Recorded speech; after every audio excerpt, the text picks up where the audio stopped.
What's up, folks? It's 2Bricks, and I'm super excited to share with you guys today my thoughts on set 75397, Jabba's sail barge, the Katana.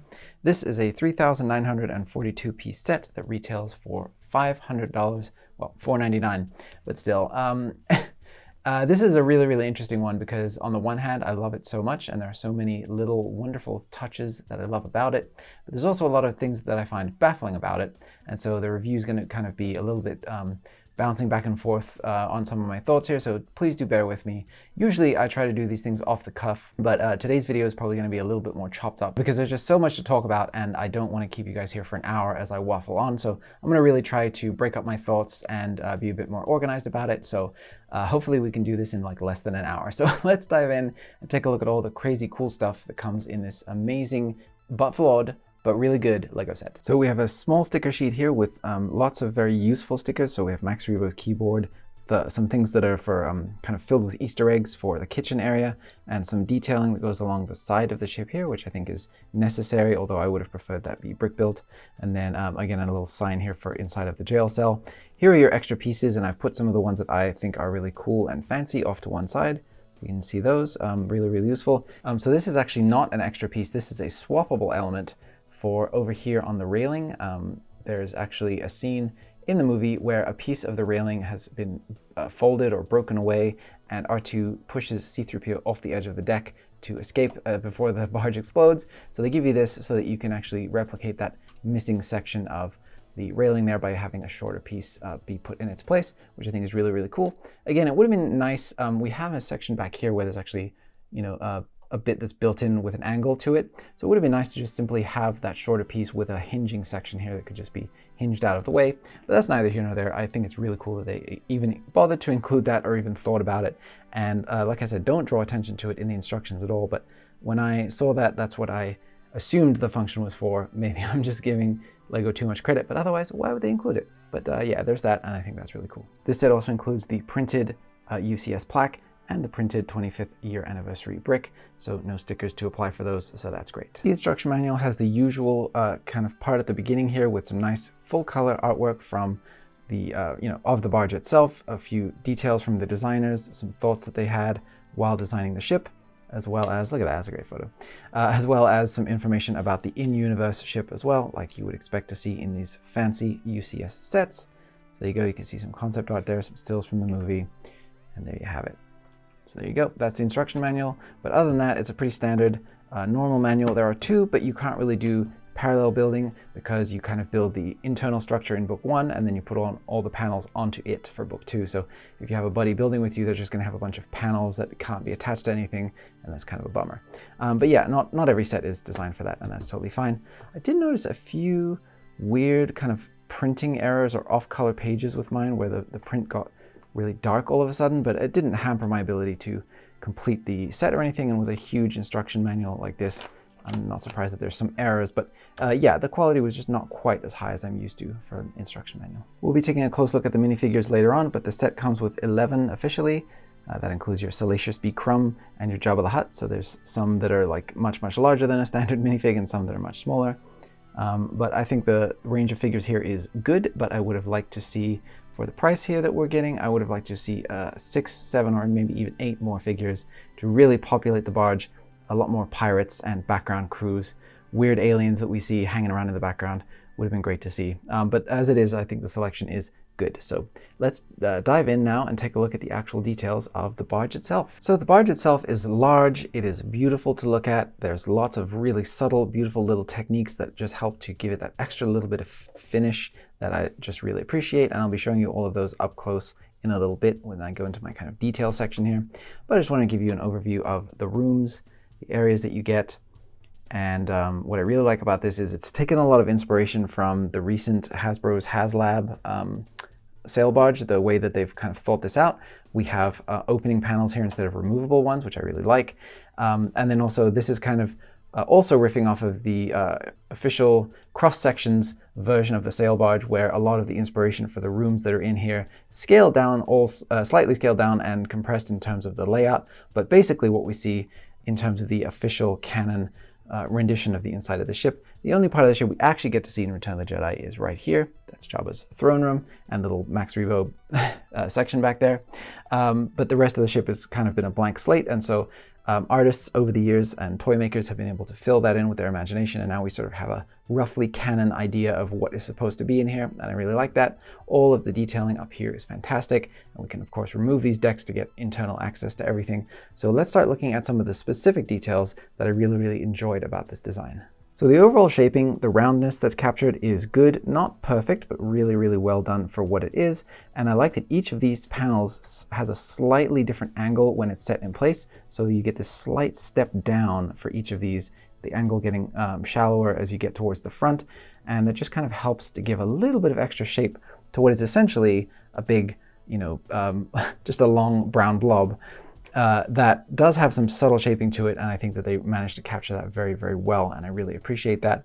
A lot of people don't like that the surface is covered in studs, but I actually think it looks really nice, and the contrast between the tiled areas that are here and the studded surfaces really works well for me, and I think this looks like a proper Lego set. So I don't mind the studs at all. I think it looks really good. But I am excited to show you guys a few modification tips, so stick around at the end of the video for some tips and tricks on how to get this to look even better than it does right now, because I think it's already great and you can push it to the next level with just a few additional pieces. We have some absolutely wonderful detailing down here in the back, as well as on this side steering vane thingy, which is on a ball joint and can also be pivoted back and forth.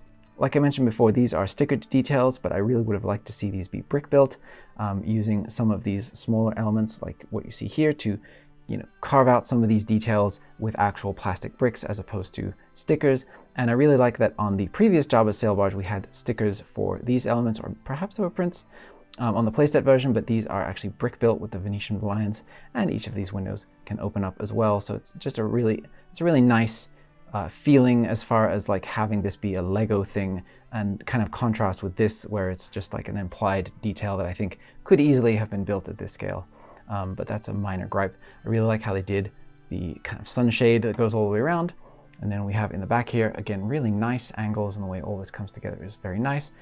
This continues as best it can. There's a little bit of a break in between what's supposed to be a continuous shape, but that's not a huge deal. And then these are, like I said, implied windows that don't actually open because of just the nature of the plates and the techniques that had to be used under here to get these shapes. Totally understandable. And I really like that we got these ones opening as well, because these are the crucial ones right here. There is one more that I would like to see somewhere around here or here-ish. Luke Skywalker is climbing up the side of the barge, and one of these pops open and he pulls a guy out. And it would have been nice to have one specially modified section of this paneling that has an opening for that, so that you could recreate that scene. But that's, again, a fairly minor gripe in what is overall an amazing set. And as far as detailing up here on the top decks, we have lots and lots of interesting techniques in terms of getting the different openings, doors, stairs, and these kind of little details here. So we have removable blasters as 1 and 2, which can be clipped to any of the railings along the side of the ship. We have these 2 doors that open up here that go down and actually do link up with the stairs that are underneath of here. So that's really nice. We have these little prop details on the deck here, these kind of whisk and orb elements that are actually present in the shooting model and in the actual set. And then these kind of nice cable details down here as well. So all of this looks really nice and really proper. And again, there are a couple of tiny little areas of detail that I feel like could have been plussed, and I will be showing you guys those a little bit later on. But overall, I think the level of detailing up here and the amount of spots you have to place figures feels pretty much correct. And I really love the technique that they did for to get the railings here. The way that they all meet up feels just about perfect, and I'm really happy with that. So before we take a look at the interior, which I think is actually the main event of this ship, I just want to give you guys a quick overview of all the features. So we have ball jointed sails on here that can also be removed. They're kind of designed to be removable, and they have a nice frame structure underneath of those. We have the, let me just remove this one as well. Like so. We have the large cannon that Leia operates here to swivel around and shoot at the deck, although there is no control panel for Leia to control this thing with, so she's kind of standing on the side here and it looks a little bit awkward. And then we have the, like I said, removable and clippable sections right here. We have these opening shutters, so 1, 2, 3, 4, 5, 6, 7, 8 on either side. Those are mirrored, and so you can see there the lighting right the way through. The interior looks very nice indeed, and pretty accurate to what we see in the actual shooting model. We have a removable panel up here and then 2 opening doors. Again, these are accurate to what we see in the movie. So characters would come and sort of crawl their way up here and then stand up and go to fight. And then we have, like I said, the opening doors right here, which also line up to the stairs below, so you can actually pose a figure kind of coming up. Although it's a lot easier to see them on this one than on over here, because they have to be further down on this in order to accommodate for the design. But it looks really, really great. And then, of course, like I said, we have all of these opening sections right here all the way down the front and back. So these sections and this part cannot be opened, but you really don't need to get at that once you actually remove the upper deck and the back deck here. So all of the both of the back panels have to be open in order to remove this upper deck, because it's clicked into place here with these bar pieces that engage with these rubber pieces right here. So that keeps it actually nice and locked in place. But it does mean you have to open both side panels in order to get access to the interior. So here's what it looks like with everything fully open, like so. And it's a great look here at the internals. And then the other removable parts we have are staircase right here, jail cell right there, and then the second staircase right here. And then also we have a removable wall, so you can initiate a little bit of a jailbreak back there. And then Jabba's stage is kind of noted to be removable. This little kind of temporary throne thingy. But I have not found a good, reliable way to actually pull this out of here. I do sometimes break it. There you go. So yeah, Jabba's stage is said to be removable. So there's that. And you can place him on there. And also you can appreciate all of the beautiful brick built details of this backdrop here, which looks really, really good, and his little old-timey telephone and communication device. So I really appreciate all the removable elements. And you know, Max Rebo's stage is kind of hard to get access to, but once Jabba's throne is out of the way, it's a lot easier to pull it out that way than to try to, you know, pull it out from the top. But you have Max Rebo's little music area there, and some of those stickers for the keys on his keyboard. So yeah, that's all really nice, and it makes play a lot easier. And it makes posing figures and also appreciating all the details a lot easier when you pull all of that out. So let's start taking a look at the details of this interior, because it really is rather fantastic. So up at the front here, we have a beautiful little pilot's area here for 2 drivers to be able to control the sail barge. And also they have a nice locking door back here. So the handle for the door is in this side. So only the pilots can open the door and allow people in. From the other side, it is sealed off. So very nice on that. I appreciate the security of that, so that this thing cannot just be simply hijacked. I really like all these control consoles that they have up here as well. They look really, really good. And these are the 3 stickers here up at the front. So 1, 2, 3 for the different display screens. There's some Aurebesh there on the central one that just says scanning. And then also we have some standard printed console pieces on the side just to give it a little bit of extra detail. But those are nothing special. They come in a bunch of different sets. But these at the front here are what look really, really cool to me. So I really dig all of that. And just getting a little bit closer shot here so you can appreciate the graphics on this. So really, really nice. And I like the 2 control sticks. And also the use of this little half of a hinge piece up here. I think that's supposed to represent some kind of extra detail as well. They totally didn't need to include stuff like that in there, but they did, and I really appreciate it. And also the fact that this is the internal structure of the front of the ship, but it still looks pretty reserved in terms of its color scheme. There's not a lot of blue or red or lime green or crazy colors. You know, it feels pretty nice. And also it feels like figures could realistically, you know, potentially go back here and do some sort of maintenance or repairs to the rest of the ship. So I think that they did a really nice job keeping this consistent feeling and very, very deluxe. And then moving back here, so we have the jail cell that, like I said, is removable. So there's kind of a little bit of inbuilt storytelling for this, which I really like. So in here, there's a little thing that just shows, you know, a prisoner has been marking off the days that they've been here, and the text reads, Han was here. So I'm guessing Han Solo messed up at some point or another and was thrown in this jail cell. We know that he wasn't in there in the Return of the Jedi scene because he was being transported with Luke on the skiff. So some prior date, poor Han was thrown in here, and he had, I guess, was snacking on some meat and left the bones. And then this is supposed to represent a drip of water coming down from this leaky faucet. And I guess the idea here, or leaky pipe, I guess the idea here is that the pipe is leaky, so it's created some sort of a weakness or some rust or something that you can exploit to remove this back wall and make your escape out of the back of the sail barge. Of course, though, when it's all closed up, there's really nowhere to go. You're just going to be crawling around the innards of the ship But hey, maybe that's a cool little kind of imaginative play thing. You can just imagine Han Solo escaping and crawling around and, recreate the story of that in your head. And that's a nice little kind of extra bit of canon that they've added to this, which I really, really appreciate. They don't have to think of these little stories, but they do, and I really appreciate it. And we get a broom and a handcuff there, so cleaning up after the prisoners and also keeping them secure when you open the door. So that's all very nice. We've got a barrel in here and then a weapons rack back here. So if I just remove these, this nice double ladder once again, I think this is a really nice looking double ladder too. I can really see crewmen all climbing up this thing two at a time to go and launch their attack. We have extra weapons here for the different bounty hunters and pirates to be able to gear up. I say extra, but this is the one weapon designed for the Gamorrean guard, and it's designated to be kept here in the weapons rack, so he is weaponless unless he comes down here to get an axe. And we have a nice selection of spears and pike axes and machetes and all kinds of cool stuff in here.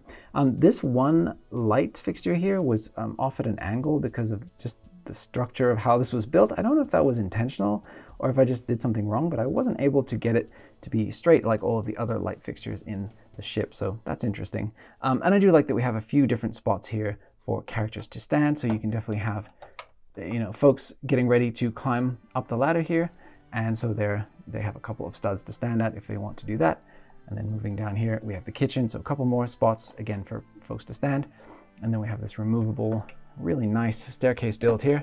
I really like how this has the siding to it, and then also the steps. They feel very deluxe with the tiled off sections right there. Of course, no studs for people to stand right here, but here there is. And again, they can be getting ready to climb up to the top deck there.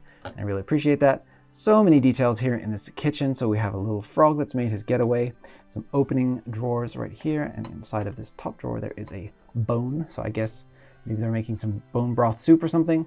There's a little burner right here with some indication for different knobs and control surfaces. There's some dishes getting ready to be used. We have more bones, turkey leg or something to that effect. We have this nice printed element here, which we got one spare of, which kind of looks like sunflower seeds. Various different jars and things containing various goops and oozes. A big cleaver here and bottles. Absolutely stacked with detail, and I really, really appreciate it. Even just building this little extra section right here into the frame. So you actually make the kitchen, and then you make this frame section, and you attach the fish to this, and then you place this in after the fact. And so that just adds a little bit of extra detail. I mean, even having an extractor fan here above the burner, like that's amazing. The level of detail that went into this kitchen is incredible, and it feels like modular building levels of detail, and I really, really dig it. And then down in here we have the final two bits of Arabesh. So we have recipes for this is Womp Rat Stew, and this is Bantha Roast over here.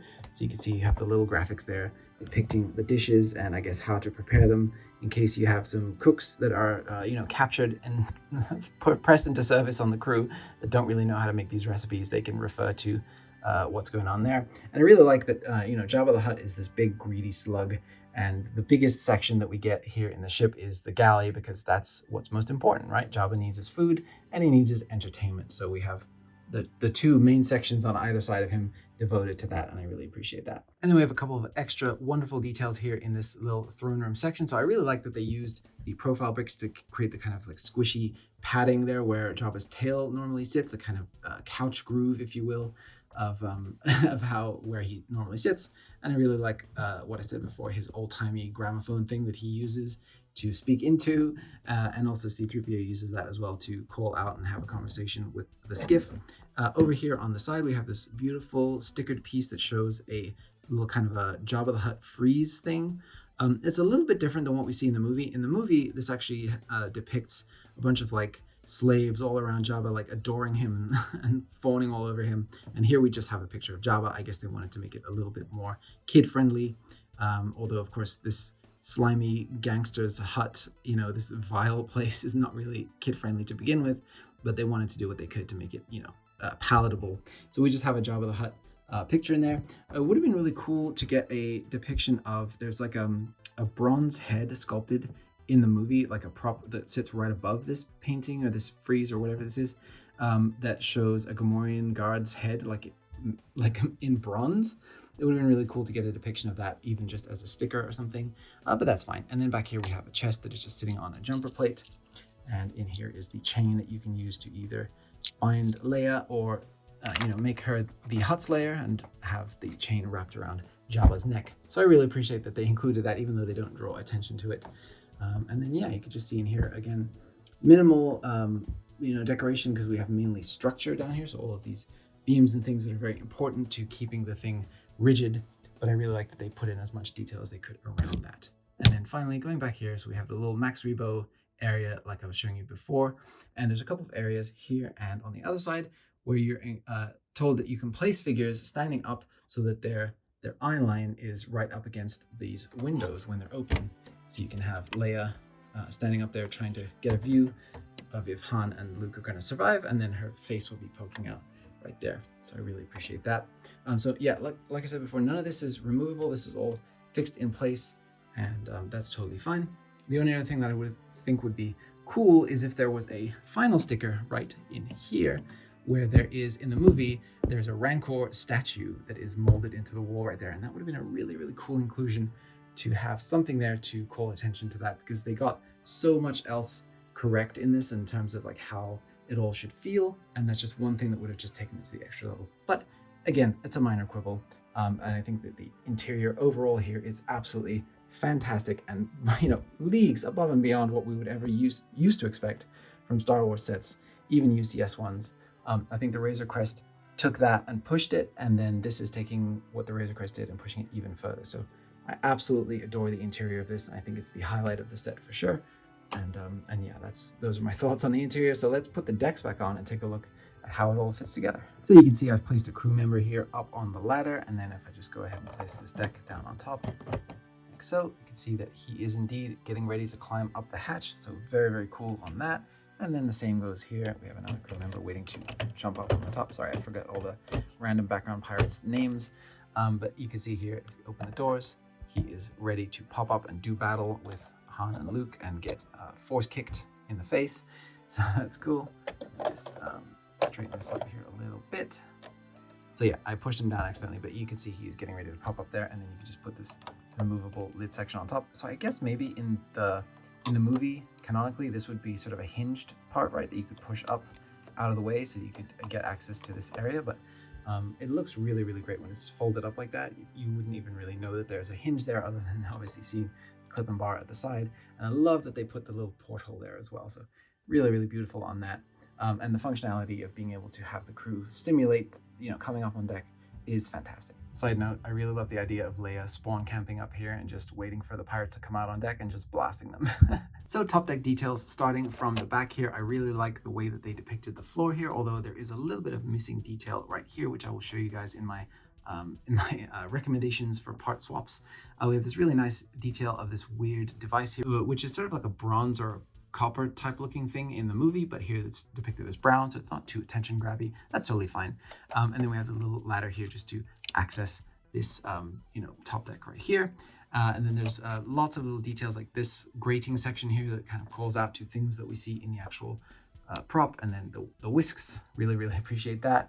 And then going down, they actually bothered to make stairs that go down, proper stairs on both sides. Really, really appreciate that as well. There's just lots of little details in here that didn't need to be here. I really like the technique for how they developed these railings, because here these hand pieces that are clipped into these hinging parts right here can actually be rotated, and they will hold their position pretty well here. So you can actually get these lined up very, very nicely to be exactly how you want them to be by taking advantage of that little bit of rotational power that you have in there.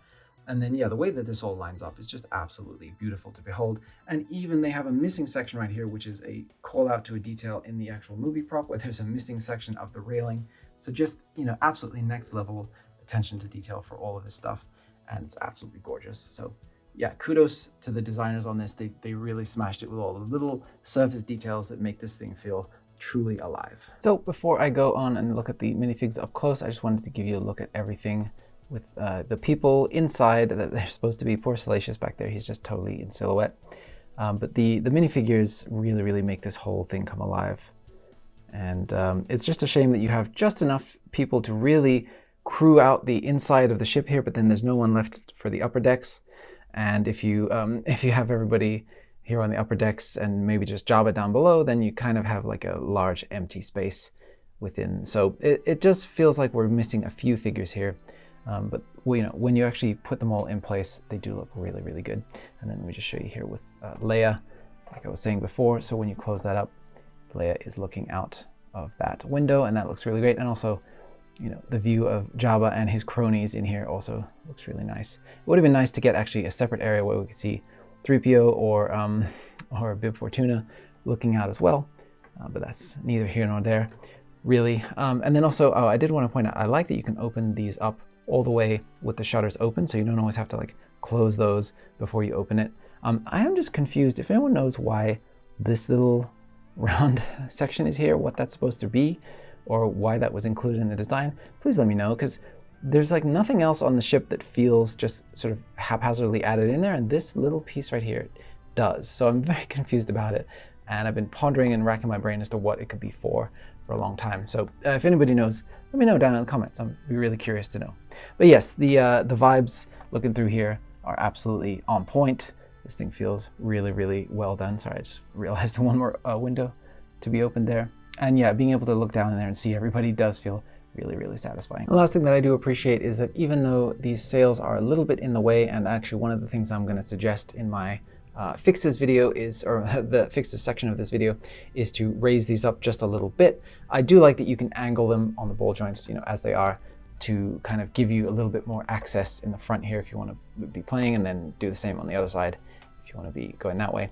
I do find it interesting that the sails have this nice pattern on them that we're so used to seeing that we're just kind of conditioned to see. These stripes represent the structure underneath that holds these in place in the movie, which are visible from below in the film, but not from above, which is really funny. So we're kind of almost inverting it. But if this was just plain orange on the top, I think most of us would be like, what? That doesn't look right. It should be striped. So I think that's really funny. We've kind of trained ourselves through toy manufacturing to almost have this be completely inverted, which I think is funny. But yes, so let's take a look at the minifigures. So we'll start with the man himself, Jabba the Hutt. He's almost a perfect recreation of what we got before. This is the 2012, I believe, Jabba the Hutt. He's got the same arm tattoo. He's got slightly different printing and color of printing for his wrinkles and folds and flaps, so he looks a bit more wrinkly and gooey and gross for this version, whereas here it's a little bit more subtle. But other than that, it's pretty much the same figure. I do wish that we had gotten a slightly different Jabba, like for example, if they could have tried out a dark gray version, where, because Jabba the Hutt kind of varies in how he's portrayed. I understand why they didn't want to do dark gray, because this is already kind of a dark display area within the ship, and he would have kind of gotten a bit lost, I think. But it would have just been really cool to see a totally different take on Jabba than what we've gotten before. So, but he is the same as what we had, and he can swivel and he can raise his arms up and down, so that's cool. It's close enough to be acceptable to anybody who didn't get this Jabba, and also different enough to be exclusive for this, so it has both value for collectors and value for people who just want to get a Jabba the Hutt, so that's really cool, and I think they did a really good job on him overall. So the figures, starting with the controversial ones first, we have Leia over here on the far left. This is the 2012-2013 era Leia, just to compare, and the reason why this figure is controversial is because she has the what look like swim trunks on, and I want to defend Lego a little bit here. I think that having the back sort of skirt piece represented here and not making it look like she's wearing a red thong is a better look overall and actually more accurate to what we have on screen. So the dual molded legs are the only way for Lego to really do that with their current printing processes, because they don't print on the back of minifigure legs. But what they should have done is printed the flesh tone color all the way down on the sides of these legs to cover up that dual molded plastic so that it looked more accurate to what we see as a skirt and not as a pair of shorts. However, the metallic printing here for the bikini looks great. The facial expression looks great, and this new hair piece here with the braid out to the front is absolutely fantastic. See, this is what I'm talking about. We have an old version of the same hairpiece where the ponytail is in the back, and rather than just replicate that, they give us a new mold with the hair in the front, so now we have some variation. If you have both figures, you have options for your Leia. So that's absolutely awesome, and they do include the neck bracket here in the back. So without that, let me just peel it off and show you what it looks like. So we've got really nice detailing in here for, you know, even the shoulder blades and the little extra bits of bikini that tie around to keep all of that together. It looks fantastic. And then yeah, she gets an alternate face as well. So when she's in boss mode, absolutely wrecking Jabba the Hutt with the chain, that's where you can turn that face around. And I think that that looks really, really good. So overall, I actually really like this figure. I think that if you stick around to the end, I'm going to show you what it looks like if you just simply produce a little flesh-colored sticker and stick it over the top of that to make it look like the skirt more accurately, and I think it looks absolutely fine. But I think the figure actually looks fine as is. Next up we have Bib Fortuna, and Bib Fortuna has the wrong headpiece. And by wrong, I just mean they produced a special headpiece specifically for Bib Fortuna when he had gained weight because he'd been sitting on Jabba's throne for a while and he'd gotten lazy, and they've just given us that same head mold again, whereas the old one here is much, much more accurate. Again, this is from that same Jabba Sail Barge from 2012. He has obviously much superior printing and everything for the detailing of his outfit here. The jacket goes over the armor pieces. The armor pieces themselves are very nicely detailed, and all of that is great. And if you could simply swap the headpiece, you'd be golden.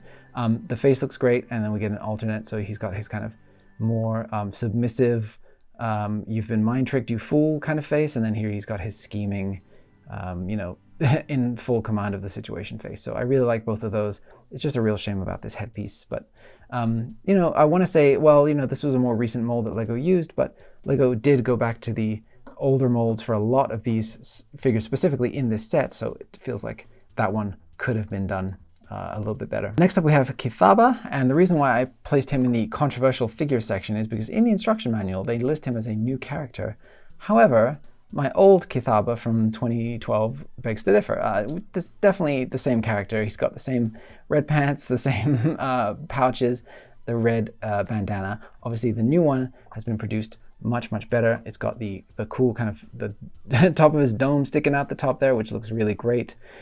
He's got superior detailing in terms of the clothing and the pouches and all that stuff, and the dark red pants look much better than the bright red from before.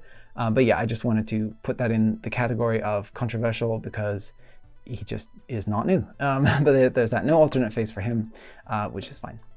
Next up we have Woof, which is the first truly new figure of this wave. The character's never been produced before, and he looks absolutely great. I believe Woof is a Nikto, so he's got those kind of like side face frills there, and it kind of looks like a Dilophosaurus a little bit. He has a brand new helmet mold for the, or hat mold, I guess, for this. It's got like little bits of like leather strapping with like, I don't know what is the little kind of like animal tooth or claw that's sort of mounted into it, and it looks fantastic. It's just really, really well detailed, really good. I like that they didn't need to apply any additional paint or print to this. It looks fantastic as is. So yeah, really, really like this guy. Woof is a big win in my opinion. I like that he's strapped up with some grenades. He's ready to go. But yeah, there he is. He does not get an, or oh, he does. He gets an alternate face, and this is what it looks like. So a little bit more kind of squinty and cowardly and not really sure what he's facing. And then this is a bit more sort of stoic, and I like that. Next up is Vizam, and Vizam looks absolutely fantastic here with his armor plating looking all shabby in the front. I love the printing for the little horns on his face and the reuse of this mold from, I think this was a Rogue One background character, like Pow, I think had this helmet piece or this head thing here. It looks really, really good. I'm just imagining that this whole section is like a flap that can come down over the top of his face and just fully cover up his whole head, which is a really funny idea. I don't know if it really does that, but it's just funny to think of. And he doesn't have any leg printing or anything, but I don't think he needs it. Like all the detail up here in this region works really, really well. And I just think this is an overall great looking figure. He gets the back of his head because his species has the sort of head ridges on the back there. So that's what he gets for that. And I think that looks absolutely fantastic. So Vizam is a full win in my opinion, no reservations for that, as is Max Rebo. So Max Rebo is dusted off from the same old mold that we had for the original, though I think the plastic has either changed color slightly over time, or this is a different kind of, or different color of plastic entirely. It's really hard to tell, but the old Max Rebo that I have is definitely a lot more faded, and this did come in an official set, so it wasn't like I didn't get this on the secondary market or something. It's not fake. This is the real 2012 Max Rebo. I like that they gave his eyes a slightly more derpy look in the new one, like his eyes are squinting outwards way more, and he looks really, really funny. And again, I don't think this is a new mold. I'm pretty sure it's just the exact same one but it feels a little different. Like this feels slimmer in the front to me, and the eyes feel a little bit more bulgy. So I don't know if maybe they updated the mold. He also feels more shiny here, but that just could be because my one is old and a bit dirty. But yes, Max Rebo is close enough to be considered the same figure, I think. I don't see anything notable that is new other than the slight different alignment of the eye pupils, but it remains to be seen whether this will be counted as a new figure or not. But regardless, I really like it. I think it works absolutely great. This is the Gamorrean Guard. He is absolutely fantastic. He is a figure that we've gotten before. I believe the Book of Boba Fett's throne room scene had 2 of these in them. But regardless, it's a super well-produced figure, printing all the way down to the toes there with the leather boots and the straps and everything, and the little fur that goes down from the mold into the actual printing. Absolutely great. I mean, the Gamorrean Guards have always looked great, and they've only gotten better over time. And just look how shiny and slick and gross he looks. That's absolutely fantastic. Like I could almost picture the drool coming off of this guy. So yeah, really, really good. My one did have a little bit of a weird imperfection in the paint job here and also on the side here. Like a little bit of gray got onto his tooth, but you know, it's very minor. And like I said, they're supposed to be grungy, gross characters, so it's fine. This here is the second best C-3PO that you can get. So it has the arm printing, looks really, really good. Super fine detail all the way around on all of the torso and legs. That looks great. The only difference is he doesn't have the molded leg to have the gray go all the way through the leg there. There's no side leg printing either, but I actually have never been a huge fan of that. Regardless, I think that the C-3PO actually looks better without that personally, but the dual molded leg would have really made this. But this is still an absolute premium C-3PO figure. It's just not the most premium that you can get. And I do like the slight bit of metallic gold printing over the pearl gold to just make him a bit more shiny and a bit more faceted and look a bit more 3D. So yeah, it's a good C-3PO, but not the best. R2-D2 on the other hand is the best of the best. He's got the back printing right there. He's got a pretty nicely aligned dome, which normally they're super crooked. Mine's a little crooked, but not too bad. And the simple technique here of just placing a 2x4 plate for his drinks tray works so well. He's got some hot chocolate, some orange juice, and an empty that he's bringing back from somebody, I guess. And he looks absolutely fantastic. I'm glad they didn't try to reinvent the wheel for that. It looks great. And finally, we have Salacious B. Crumb right in here. So he's got no pupils, like is the new style for characters with the colored pupils like that. I don't mind it at all. I think it looks really good. And this is actually for sure an updated mold. So this is the old Salacious Crumb here. You can see the ears are dramatically different. The print or the sculpting for the actual brows is much more prominent in the old one. And also he's got like a little tuft of chest hair in there that did not make it into the old one, which I find interesting. This is definitely more accurate. The shaping of the ears is better and the expression looks more menacing to me. I really, really like this. And yeah, and he can just sit on the edge of any, you know, Lego studded surface like what you'd expect and just hang his little feet down over the edge, and he looks absolutely fantastic. So closing thoughts here on the minifigs. I think it's a really good selection, but if we had had, I would even say five more figures of crew members to be piloting and crewing the katana, being up on the deck or down below, or even like a skeleton for the dungeon or the little prison section, you know, would have been anything to help boost the value of what is already a good set, but that just does not feel like it's a $500 set. And I think the minifigures is the department where they can really do that. We are getting some really great stuff. Salacious Crumb, the Bib Fortuna, except for the head, the Leia, all work really well. I guess, you know, the Leia people don't like, but I don't mind it. Jabba looks great, and Max Rebo looks really, really good, as well as a top-notch Gamorrean Guard. So, you know, what we're getting here is nice. We have one new mold, the headpiece here, really, really good, and several recolors. So, you know, they didn't skimp on the minifigures, but I just think that for the asking price, when you look back at sets in the past that have been less expensive than this, so things like the Death Star or the Mos Eisley Cantina, you're getting you're spending less money and you're getting way more minifigures to populate your scene with. And so I just think that that is one area where they really missed out on this one, that they could have definitely boosted it up. And I'm not even talking about including the figures that came with the skiff, but we'll get to that in a second. But I think that that would have definitely helped to, you know, combine that set into this one to push it over the line to be that $500 price point. So about that $500 price point, let's take a look at this with the skiff, and I'll give you my thoughts on whether or not I think that should have been included in this set. So there you go. This is your $580 package right here. Sail Barge and the Skiff / Sarlacc pit set. Do I think that this should have been included at the $500 price point for everything that you see here?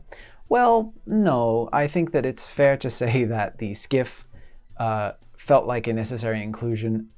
This giant Sarlacc pit here, I think it is a very bulky thing, and I think they could have done a much scaled down version like what they have done in previous playsets, with just a handful of ground base plates and then the beak and a tentacle, just really stripped down, like a quarter of the parts budget that went into this.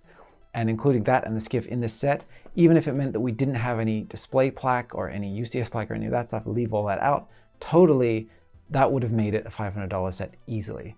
I think that, you know, the play value that you get out of being able to interact between hopping between the Skiff and the Sail Barge, shooting, like having these guys have something to shoot at, having Luke be here to deflect blaster bolts while these guys are trying to do the Sarlacc thing, Boba Fett's jumping over and falling in. It all just feels like it is meant to be together, and it feels like it was almost designed to be together, and then somebody with a clipboard said, hang on a minute, we can split this up into two and make a little bit of extra money. I don't know if that's really how cynical LEGO is, but it definitely feels like it wanted to be one set. Especially with the parts count, we're getting 3,942 pieces with this set. So easily that could have been a $400 set, or even $420, $430. Like, we don't always have to jump up in $50 increments, right? So, you know, if they felt like they couldn't sell it for less because there's a lot of large elements, you have a lot of big sort of 6x10 plates, a lot of large wedge plates, these sail elements, which are expensive to produce, I'm sure, lots of Technic elements that run through the bottom of this, those always tend to be fairly expensive, and then also high-end minifigures that are difficult to produce, regardless of whether they're the correct head mold or not. That's still a tough thing to, you know, to make all the different unique head molds for each of those characters. I'm sure it is expensive for LEGO to produce. So I don't totally hate the price of this. I do sort of somewhat understand it, but I think that on the consumer end, it feels a little too rough. And you really don't feel, when you're putting this together, you don't look at a 6x10 brown plate and think, damn, this is a valuable piece of LEGO right here. It's just another piece, right? And so the feeling of having that under 4,000 piece count and then the $499 price point, it just doesn't add up. Even if this was going to be a separate set, adding in a second Skiff, the same exact build, nothing different, to be able to then fully complete out the scene, because I think there were 2 or 3 present in Return of the Jedi, that would have then added the extra incentive to boost this up to make the full complete set, 2 Skiffs and the Sarlacc pit and the Jabba Sail Barge, to be able to have this be 2 separate sets and still both feel complete. It would have been a great compromise, I think, and I just think that the fact that LEGO didn't do that feels a little bit greedy, and it feels like they're just trying to squeeze every drop out of one set by splitting it up into 2. Even if that isn't the case, that's what it feels like. So with all that said, would I recommend this set? I think I would. If you can get it at a discount, if you can get it around $400, which is possible. A lot of sets do go on discount, especially around May the 4th.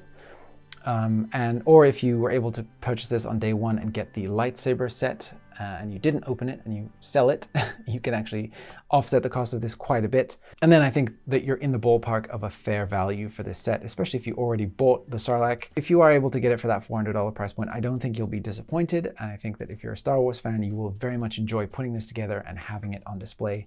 It looks great. The amount of playable space in here and the ability to store a lot of additional minifigures that don't come in the set is nice. It's kind of a good sort of home base for all of your Tatooine figures to hang out in. But you will probably feel a little bit of a sting if you pay the full retail price of $500 for this, especially when you compare it to some other $500 sets that are available. Like, think about, you know, Rivendell, or think about the Barad-dûr Tower compared to this in terms of the volume of what you're getting and the amount of minifigures. This does feel like we're being charged a Star Wars premium, and that does take away some of the enjoyment from the final product, because you know when you look at it, as amazing as it is, that it's compromised by that price. So that is a shame, but I think I still would recommend it to hardcore Star Wars fans and those who are able to snag it on a discount, for sure. Those are my final thoughts on the Barge. Let's get into some of the changes and little kind of additional things I would recommend that you do to take this to the absolute next level and make it the pinnacle of what it can be. So change number 1. I really like that you can have the Leia figure looking out of this window, and I really don't like that this weird pointless piece is here that I don't really know what it does. So I'm going to remove it. So these are just these 2 rounded plates here, and I'm going to instead replace it with a 2x1 or a 2x2x1 bracket, and that is going to allow for a second figure, like such as a Bib Fortuna, to be able to stand on the inside of this window and also look out and have a view there. So you can see there, Bib is able to look out of the window as well. Or of course, C-3PO or anybody else who is appropriate to be in this throne room looking out can stand there. And it just gives you 1 extra spot for a figure to be able to utilize those windows. All right, and next up I have some changes that I would like to make here to the upper deck. These are adding a few details that I think were missed out mostly, and also adding some functionality that I think was crucial that got missed out of the cannon right here for Leia to use. So first thing we're going to do is going to peel off this little energy thingy here, whatever that's supposed to be, and then we're also going to, let's move that out of the way. We're going to go ahead and peel off the plates, or sorry, the tiles on this front row right here. So we're going to take off the 1x2, the 1x4, and the other 1x4, like so. And then I'm going to use that to gain access to this little area right here. Peel off these 2 parts right here, keeping all those to the side because we're going to need them in a second. And then lastly, peel off this 2x4 tile. So that's what we're going to be first of all replacing. So there's this great area of detail here within the ship that I want to just replicate, where there's a little bit of a semicircular detail, and then there's these very prominent cable wire type details that are there in the ground that to me lead off of this energy thing that I'm about to place back, and that feels like it's part of the design of the overall ship there. So I'll just place it back to show you. So what I've done here is I've just simply replaced that 2x4 with these details to perfectly capture that little bit of detail, and also you have 1 extra stud there to place characters on if you want to have them around. You could go with the studless version of this, or even the 2/4 round if you don't happen to have any of this particular piece in your inventory, but I like this one because I like to just give a couple of extra studs, plus the detailing that offers just feels a little bit more authentic. So that's change number 1. And for change number 2, I'm just going to keep that off, and then I'm going to replace what was in the front here with 1 of these. That's the modified tile with the 2 studs on the other side. And then I'm going to bring in these 2 1x3 tiles right here to just fill in these gaps that are left, like so. And then what that gives us is the 2 studs here and here to be able to attach these bracket pieces over the edge of this area right here. And then I can just move this ladder out of the way slightly. And then, so those bracket pieces allow us to attach these gold bar handle modified plates in the pearl gold here. And that signifies these 2 little golden like door knocker pieces that are actually present in the real ship. That is a fun little detail that just looks like you could sort of tie a chain like a prisoner to it or something like that. And it's just a fun little kind of piratical detail that I really like. And I felt like it was a shame. Sorry, focus here. There you go. It was a shame that that wasn't included. And so it's really easy to add. Just throw that in there with a couple of brackets. And then we can go ahead and place our little energy dealie back in here. I keep calling it an energy dealie because it just looks like some sort of power generator to me, and I just imagine Leia turning the cannon around and blasting it, and the surge of power rushing through these cables and overloading some kind of machinery under the deck and causing things to start to explode. So for the next change here, I've just gone ahead and removed the cannon. So we're going to go ahead and take off this gear, and we'll go ahead and remove this Technic pin because it has no friction ridges on it, and we want the version that has friction ridges. So we're going to go ahead and use the black one for this, like so. And I'm going to place that gear back. So now that enables us to plug in this little handle piece right here. So this is one of those paint roller handles. So that will allow us to set the angle of our controller here and to not have it move around on us all willy-nilly. And then we place one of these modified bar holder plates off to the side here. That just gives us the little kind of console screen or the buttons or whatever it is that Leia looks at, and then just put the little red button on there like that. Then we're going to place one of these modified slopes, upside down slopes with the studs on top onto here, and then we're going to just place these 2 jumpers to give Leia the little platform for her feet to stand on so that she can actually look, here's my Leia, so that she can actually look like she's engaging with the thing. She has somewhere to stand, her feet aren't just off to the side, and then she has something to look at and hold on to while she's controlling the cannon. I just think that's a much better look, and it doesn't hamper the functionality at all. The cannon still fits, you can still swivel it all the way around, and it just looks like, you know, Leia's actually doing stuff now. So I think that's a better look overall. And then for this last change, I've gone ahead and just removed the cannon again because it's just easier. So I'm going to go ahead and pull out this section right here that holds onto the mast, and I'm just going to use that to access these two 2x4 plates right here and pull those up. And the reason why I want to do that is that while they did include this grate right here, and that's great, they did not include 2 additional grates off to the side. And so we're just going to include those ourselves here. So we're going to place our 2x2 tiles and then 2 more of the brown grill pieces on either side to just represent the missing bit of detail. And then place the little sail or mast holder gizmo back in place like so. And there you go. We have our 2 extra grates, and we can put our cannon back in place. And we have a nicely completed, fully detailed out deck that matches exactly what we see on screen. And I think that it looks absolutely great, with very minimal additional pieces, really, like what, 20, 30 new pieces, and that just makes all the difference. So the next thing that I want to do is modify the sail masts a little bit here. I want these to be just slightly taller than they are. That's going to give us a slightly more accurate look, in my opinion, and also make it easier for play. So what we're going to do is just remove the bottom 2 links of this mast, and then pull out the red 2x Technic pin. So this is the spare one from the one I already did. And then we're going to replace that with a 3 long bar right here. And we're going to place this little modified adapter piece here onto this. And we're actually going to be adding in an extra bit of detail that was missing. So using this gold inkwell piece and then this gold cone.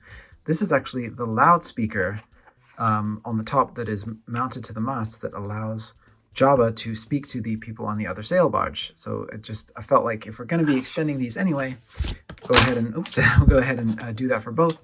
And then we'll have not only better functionality, but a slightly more accurate look as well. So let's go ahead and place these on and see how they look. So there you can see the slightly taller masts, I think, do feel more accurate as far as the amount of space on the deck below the sails, you know, for the figures to be in. It just feels like it's a little bit more roomy and comfortable and how it should be. But that's just my opinion. I think definitely the back one benefits from that, but if you wanted to not do that for the front and have that be slightly lower, I think that might even work slightly better. But it's up to you, of course. But I definitely think that the trade-off for, you know, even if this is slightly too tall, I think it's better for play. And so I'm willing to make that trade-off. But yeah, it's up to you. Of course, your mileage may vary. Okay, so this is the only change that I think makes the aesthetics of the ship better. This is the one area where I feel like it needs just a little bit of help. That is, this front whole area right here is very flat, and it has this little tiny little bit of kind of an area of raised detail right here, whereas it should be much more prominent. And then there should be this nose ridge that kind of runs right the way down the center of this, that is also quite prominent, that is just missing from this design. And it makes it look a little bit sort of too friendly, a little bit too duck-billed, how it just sort of is flat, and we want it to be a little bit more aggressive, like make it look like it's cutting through the desert sands there. So we're going to make that change here, and I think it's going to be really, really beneficial. So I'm just going to start off by popping off this 2x4 tile right here, and then we're going to take off this chocolate bar piece, the ingot, leave those to the side because we need those, and we're also going to pop off this little shield piece here at the front. So we're going to keep all those handy because we're going to need them shortly. So we're going to take this 2x4 with the jumper studs on it. I'm going to place that down here. And we're going to take a 2x2 tile right here. We're going to place that in front. So fill up that gap very nicely. And then down at the front here, we're going to take a 2x2 plate. I'm going to place that where the shield piece was. Then we're going to take a 1x8 tile, and we're going to underneath it place these rounded, and this is important, these have to be rounded or they won't fit. 1x2 plates, one there and one there, like so. And then we're going to go ahead and place this down on here. And you'll kind of, you'll feel, there you go, you'll feel where it wants to fit in. So we're leaving a 2-stud gap right here, which we're then going to fill using our the part that we took off there, the ingot piece in brown. It's going to nicely fill up that gap. So we're starting to get that brow ridge I was referring to before. And then next up, we're going to take our shield piece that we took off, and we're going to attach a 2x2 rounded plate to it. I'm going to just place this over right onto the front here where it was before, but now sitting on top of this, obviously the 2x2 plate. And then I'm going to use that to add in a 2x4 plate right here that just extends this back very nicely like that. And then we're going to cap this off with a single 1x1 plate or tile right in there. And that's just going to finish off the look. And I think when you have this, especially if you have it in front of you, you'll agree that the overall effect is much, much improved. So we have this nice central ridge that is thinner than the rest, and then the little kind of extra part that goes down here and just makes this feel a lot more prominent like it's supposed to. And then the final thing I did, I actually forgot to remove these. So these have been sitting here for the entire review, but I've added in this 1x3 tile here and then another one on the other side, because this pattern right here felt a little bit incomplete to me. So the way that this set comes in the box, I probably should have noted that beforehand because I was experimenting before I shot this, but the way that the set comes, it doesn't have those. So I just added one here and one on the other side to just make this feel a little bit more of a consistent pattern through there. So I really like how that looks.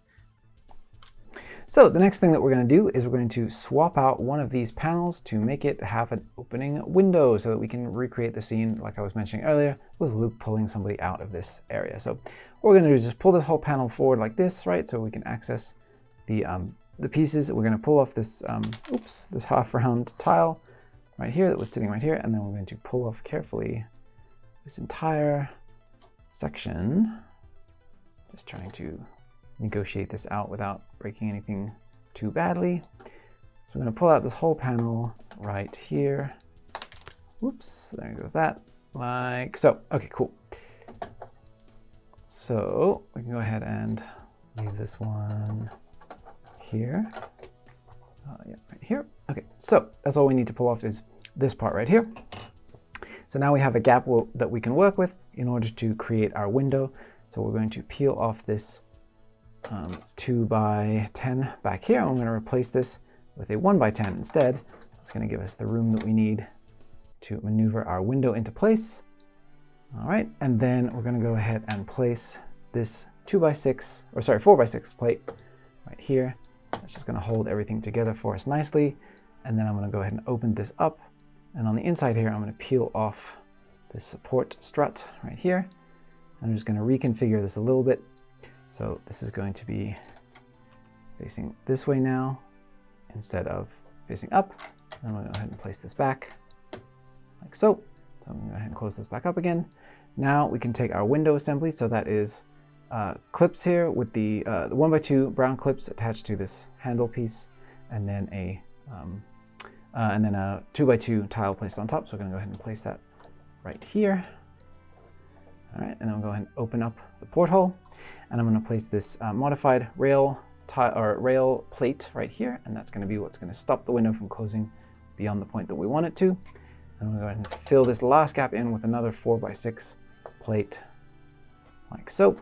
And then what we can do is simply transfer the decorations back onto this that were on here before. So we have this 2x3 tile right here, and then we have this 1x3. Now, of course, we're replacing the final 2x3 tile in here, so we won't need that. And then we can take the 2x4 like so, and the other 2x4, place those in place. And then finally, the triangle tiles, one there, two here and here. Just like that. So now we have our opening window, which we can place a figure into. And then the last thing we're going to do here is place a 1x4 bracket onto the back of this part right here, like so. And oops, sorry, that's the wrong spot right there.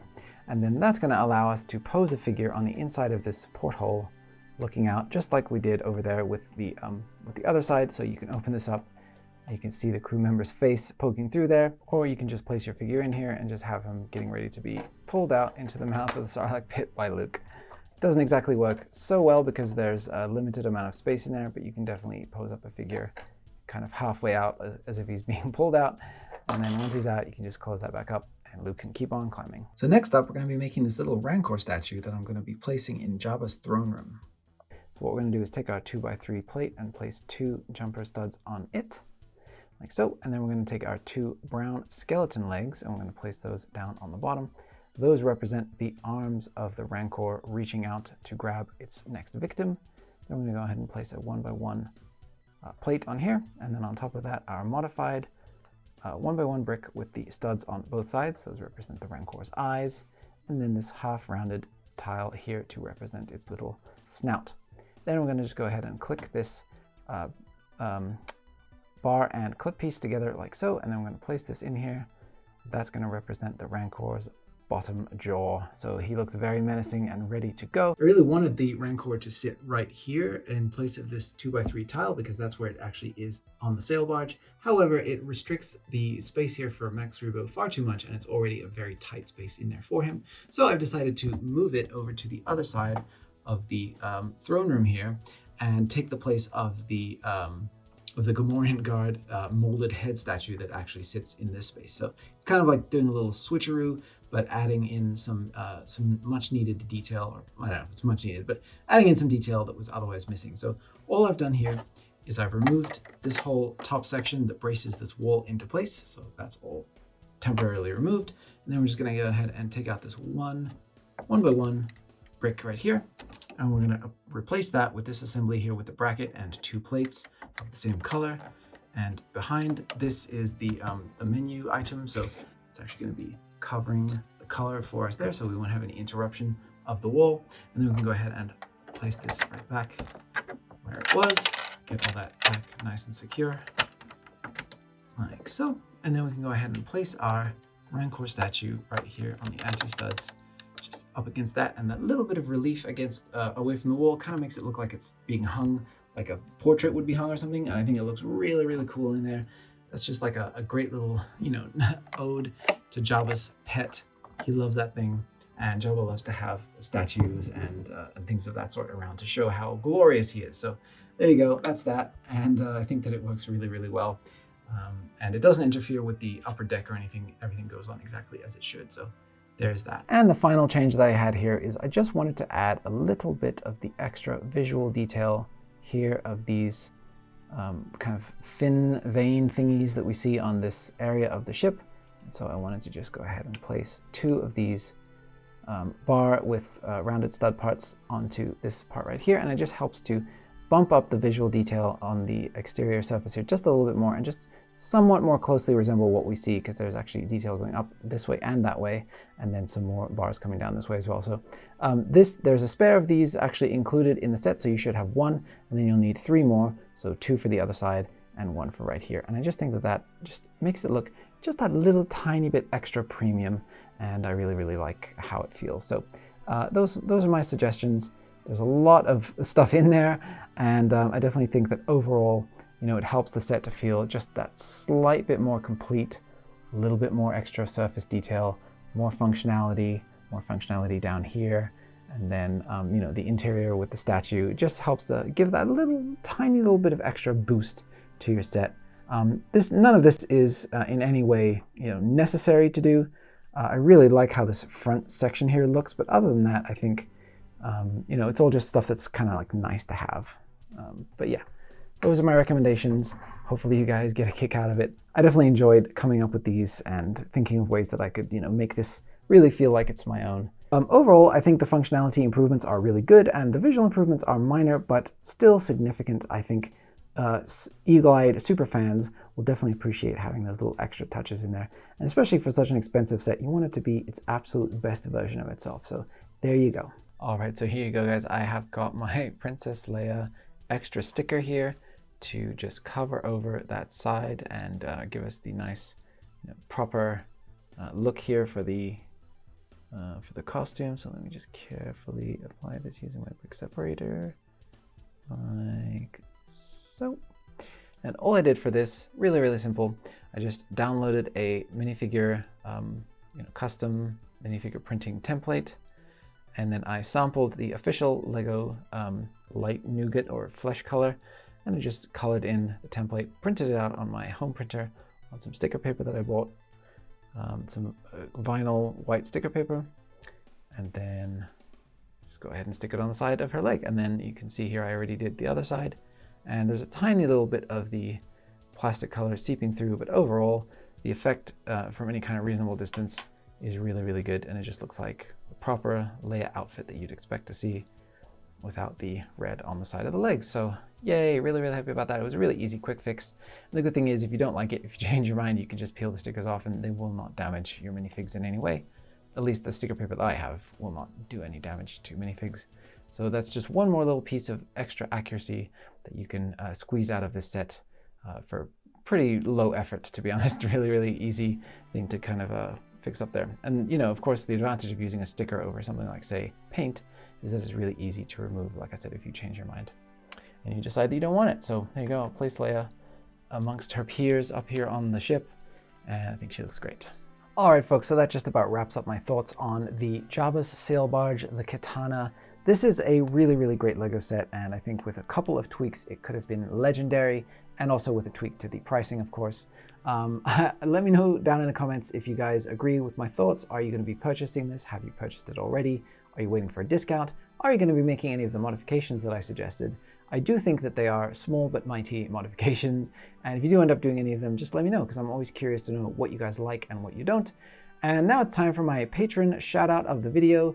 This video is shouting out Brickcats. Brickcats is a fellow content creator, and he makes absolutely amazing videos reviewing custom mocks, pretty much only reviewing custom mocks and teaching folks like us how to actually save money when ordering parts for our custom mocks.